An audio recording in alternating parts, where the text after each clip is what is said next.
Yo, what up, everybody? I go by the name Jinx. Jinx, like knock on wood. Some people call me the solution dude, leader of the map. What's the map? We making world peace over here. You know what I'm saying? But happy 420 to everybody. If you care about that type of thing, it's 420 every day around here. But one love, man. I got love for all my people, everybody. You know what I'm saying? One love, man. The real one love around here, you know? Where my dogs at? Room. Where my lady cats? Right. But look, check it out. All right, so the topic today, be fearless, man. I want everybody to be fearless, but you know, I want people to be fearless in a positive way. You know what I'm saying? Be positively fearless. You know what I'm saying? Excuse me.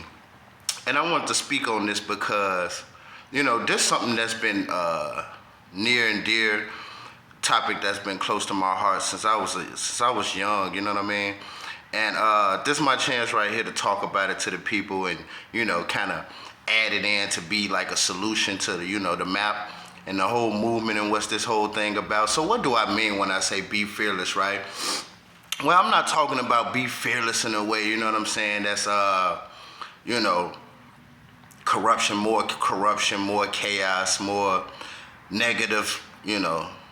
I'm not talking about it in a way like that. I'm talking about like be positively fearless, you know what I'm saying? Like don't be so hesitant to show the people that you love them.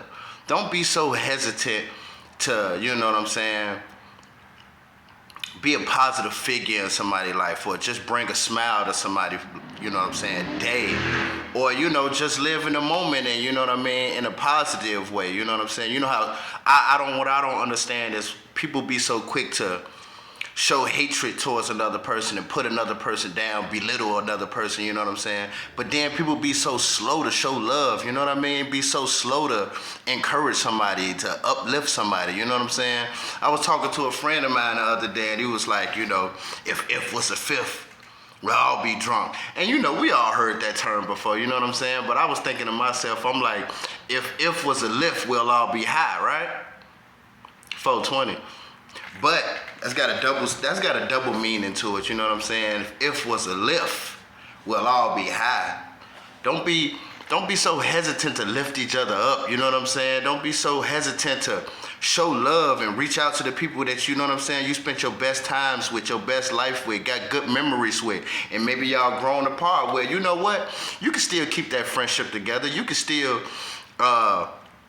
pursue keeping your, you know, your pack together, your, you know, your team, your crew, you know what I'm saying? And I ain't talking about in no gangbanging type of way, you know what I'm saying? I'm talking about like having your wolf pack. I'm talking about having your people that you can depend on and having your people that you can count on and people that you can reach out to when you're feeling down or just need some good positive advice, you know what I'm saying? Let things like love be the thing to pull us together, you know what I'm saying? Like that's what this movement is about. Let love pull us together. Let experiences, similar experiences pull us together. Let the things that we have in common pull us together and keep us together as a unity, you know what I'm saying? And even if it's not like you the closest in the world and become besties or nothing like that, but you could still be in a way where you united, got your crew, got your pack, you know what I mean? So I know I've been gone for a little while, right?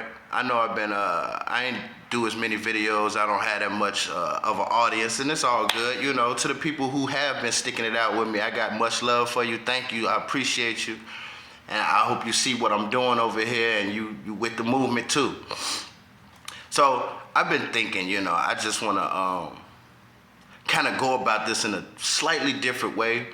And what I've been doing is I haven't really been injecting myself in the topics too much, you know, because I wanted to be respectful to the movement and let it be known that, you know, it's not about me. I'm not doing this for no clout. I'm not doing this for no popularity. I'm not doing this for no fame, you know what I mean? I'm doing this for the exact reason that I'm telling y'all why I'm doing this, and that's to pull the people closer together, create some peace in America, You know what I mean? Something that I've never seen in my lifetime, and I don't know if you've seen it, you know what I'm saying? Maybe in small amounts, but how about if we did it in a big, major way, you know what I'm saying? A life-changing type of way, you know? Like, things will never go back to how they used to be, but looking forward in the future, this could be something that's normalized, you know what I mean? Like, it's easy for people to get along with each other, like whether we strangers or not, you know, whether we family members or not, whether we, you know, got ties with other people in other kind of ways or not, you know what I mean? Just an easier way for us all to come together and put the beef to the side, and, you know, we ain't so quick to put people down. We quick to put people up though, you know, in those type of ways. And I want to normalize that. I want to make uplifting each other become popular. I want to make that a trend to the point where it's like, if somebody come around and they clowning, you know what I mean, and putting somebody down, where everybody look at them like, what's wrong with you? You ain't trying to, you know, create peace? You trying to make things go back to chaos the way that it was when people was so unhappy? You know what I mean? And I don't know about you, but I know way more people that's unhappy than people that are happy. So, you know, shout out to you if you happy with life and how things is, you know what I'm saying? And maybe it's just a personal thing. Maybe you just happy with your life and how you personally live. But look around, take a look around, you know? I know you know a lot of people. I know you interact with a lot of people. It ain't a lot of people out here that's happy, and money don't make you happy. It takes way more than that to do it, you know what I'm saying?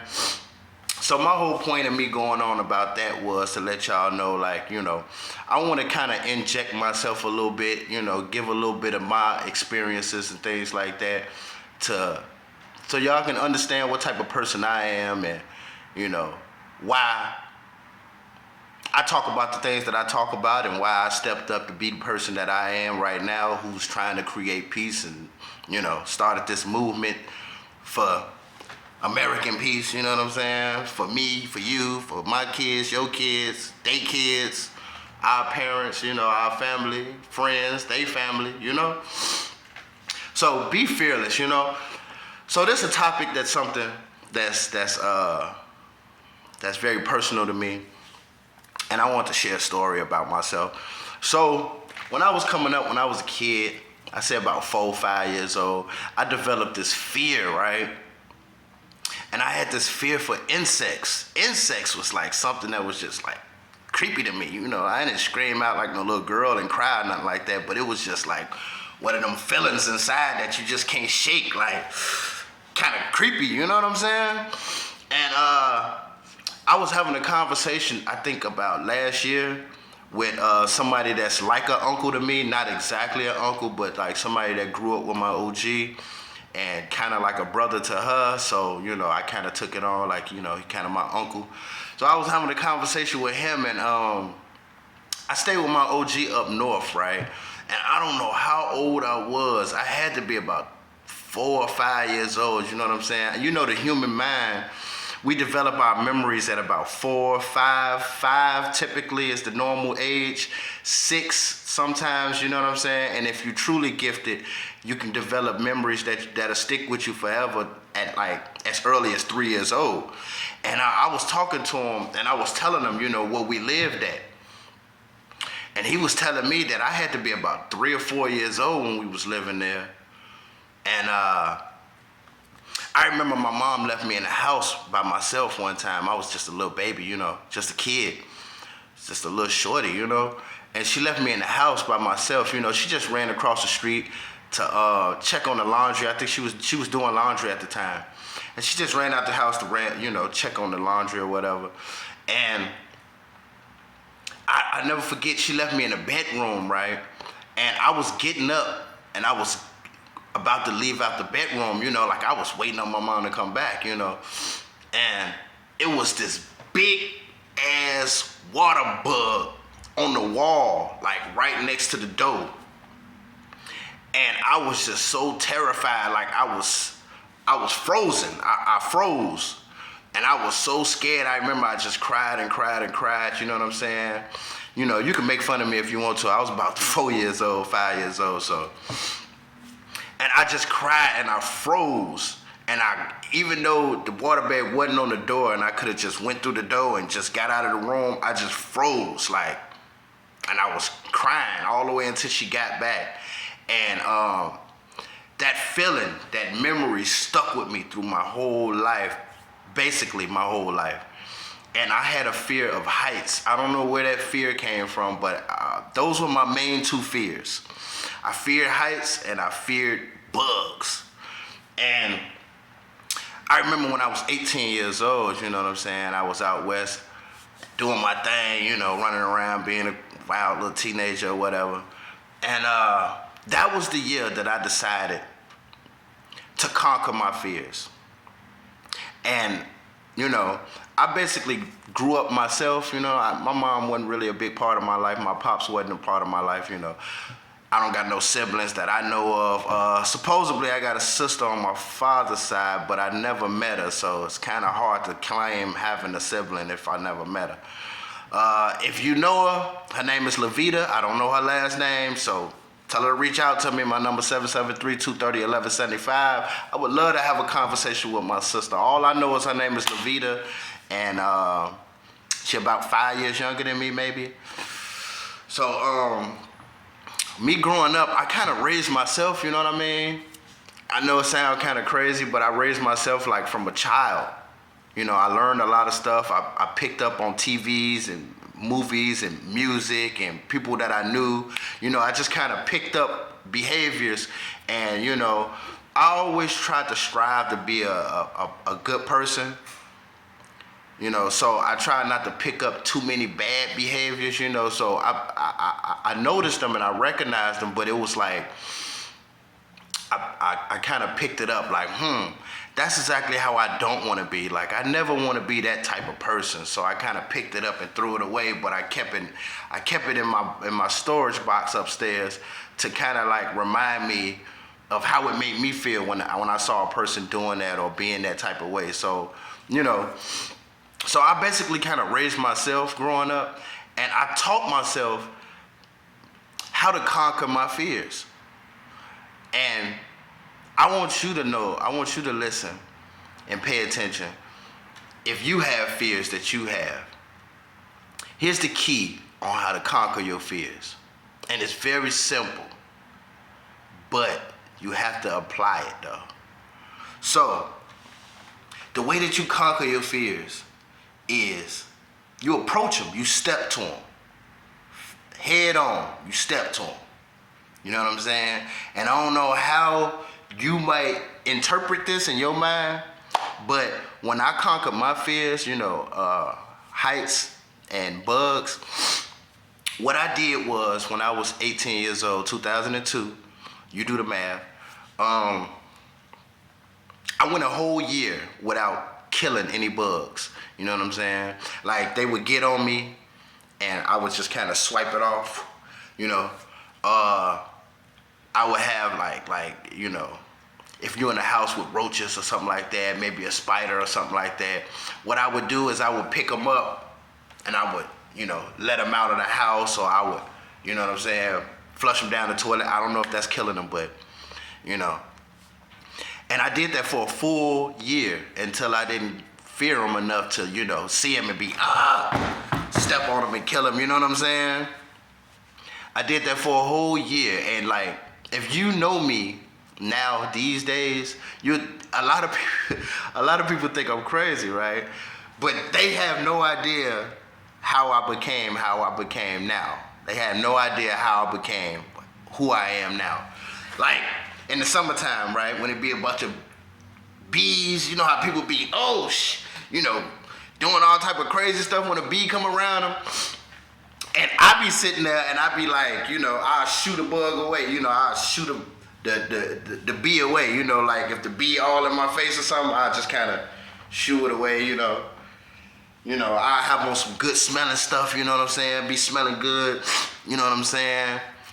Have on some Tom Ford or something like that, be smelling real good. And you know, I educated myself on bees a little bit. They really into smells, you know what I'm saying? So when you got a bee that's hounding you, they basically giving you a compliment whether you know it or not, you know what I'm saying? And they give you three they give you 3 warnings before they actually sting you. Bees don't just be anxious to sting somebody, you know what I'm saying? Because most of them, they give up their stingers and they die afterwards, you know, so they really got to feel threatened. So if a bee is around you, it's basically giving you a compliment, telling you that you smell good, and it's trying to like get a part of that smell, you know what I mean? It's trying to kind of take it in. But if you swatting at it and you swinging at it and they feel like they threatened, they gonna give you 3 strikes. They gonna try it again after you swing on them. They gonna try it again, like, hey, I want to really see what that smell is. And if you keep swatting at them, then that'll make them sting you. You know what I mean? But people be really thinking I'm crazy though, because I be still sitting there while the bees are swarming me, and I just kind of shoo them away. I don't swing at them or swat them. I ain't trying to kill them or nothing like that, but I just kind of like shoo them away, like, you know, go ahead, it's all good. Thank you for the compliments, you know what I mean? And as far as, you know, my height fear, I don't really know if I had a chance to conquer that, but I mean, I didn't really do it directly. Like, it wasn't like I was jumping off rooftops or nothing like that to try to conquer my fear, you know. But after I figured out how to conquer my fear of insects and bugs and stuff like that, I just kind of applied that to anything, to everything. So every time I feel like, you know, I feel like I get a fear of something, or I feel like I get scared of something, you know what I'm saying? That's human nature. We all go through that, you know what I'm saying? It's good to have a little fear, you know what I'm saying? We all make moves in fear, you know what I mean? But the key to it is you step to it and you eliminate that fear.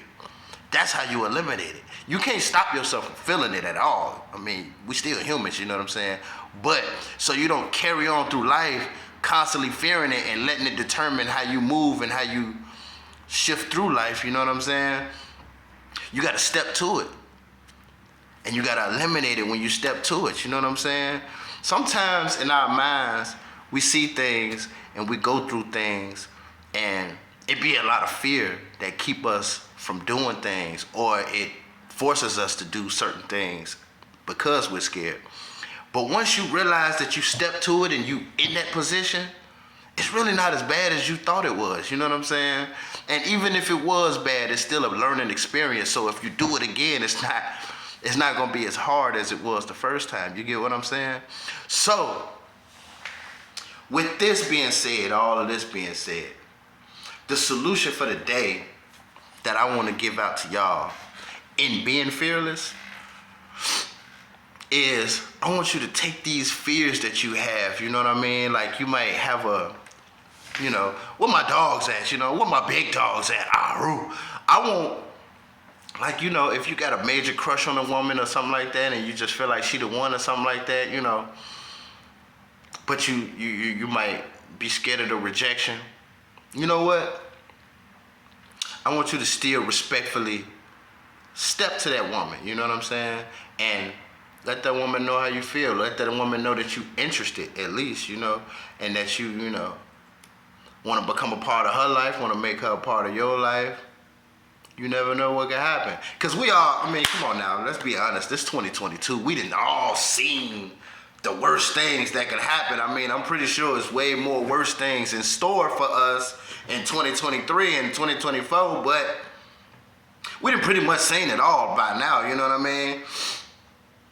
So, a person like me, I'm kind of like, I know all the worst case scenarios that can happen in anything that I get into. So, I mean, I'm pretty sure y'all not too far behind on that. But there's a flip side to it though. What about the best case scenarios? You get what I'm saying? You might have not came across your best years yet. You might have not came across your best experience yet. You know what I'm saying? You gotta think about what life is all about. You know what I mean? Life ain't just about working and, you know what I'm saying, getting to the bag. Life ain't just about that. Life is way more to it than just that, you know? Like, you know, the most important thing about life is time. And if you've never came close to facing death before, you really won't know what's most important to you in your life. But I have this theory, right? from a personal experience that I've been through where I've come close to facing death, you know what I'm saying? And coming from a person who been through it with my experience, I can tell you that, you know how life flash, you know how people say life flash before your eyes, you know, before you die or whatever. That's true, very true. But the thing about it is, you don't think about that car that you got outside. You don't think about that house that you just bought. You don't think about your bank account. Those things do not come across your mind. You do not think about those things. You think about the things that you won't have a chance to come across and see. You know what I'm saying? Like, you think about your family. You think about your loved ones. You think about hobbies that you got deep into and wanted to see an end to. You think about dreams and life accomplishments that you wanted to come to that could help people, you know what I'm saying? These are the things that's most important. And time is the most important. The knowledge that you pick up, you pass down to the next person for them to not have it as hard as you did, and they can pick up where you left off and take it further. And then for them, that time that they spent doing that, they take their knowledge and they pass it on to the next person so they can pick up where you left off at, and continuously. But the problem with that is a lot of us waste a lot of time doing a lot of dumb shit. So when it's our time to go, we ain't really got too much to pass on. Sorry about that, but certain things I can't change, you can't change. We just gotta live with it and learn from it and go on, move on, you know? But, you know, I just want to encourage people to be less, just be more fearless, you know what I'm saying? Just don't be so hesitant to show love and, you know, risk embarrassment in a positive way. You know, you see somebody having a down day, or they might be mean mugging. You know, a lot of people, especially a lot of blacks, you know, they be scared to death, but they cover it up in being tough and talking jazzy, and you know what I'm saying? That's a push you away mechanism because they don't want to get hurt. But you got to realize that you got to take your chance to be able to find that happiness that you're looking for. And yeah, it's a bad side to it, but it's also that possibility that it's a good side to it too. You get what I'm saying? So, you know, we all been hurt out here, man, and you know what I'm saying? I wish I could take your hurt away. You know, I wish I had some people that take some of my hurt away. You know what I mean? But unfortunately, that's not the world we living in right now, which is why, you know, I'm trying to bring peace, to bring the people together so we can have a world like that. But until that day, you know, we just got to take it one day at a time, step by step. Hopefully we can all take these steps together instead of separately, because that's not the way that we're supposed to be. Us as human beings, we're supposed to have people in our lives that care about us, that we care about, and that love us, and that, you know, we love, and people that we can count on, and people that can count on us, you know? We can't do this thing alone. We all know we need help, but we moving like we don't know that. So till next time, to the next topic, this the map. I'm Jinx, the solution dude, coming up with another solution. And I love you. Enjoy your weed day. I mean, every day is weed day to me, so I don't know how important this is to y'all, but same shit for me. But one love, y'all. Peace.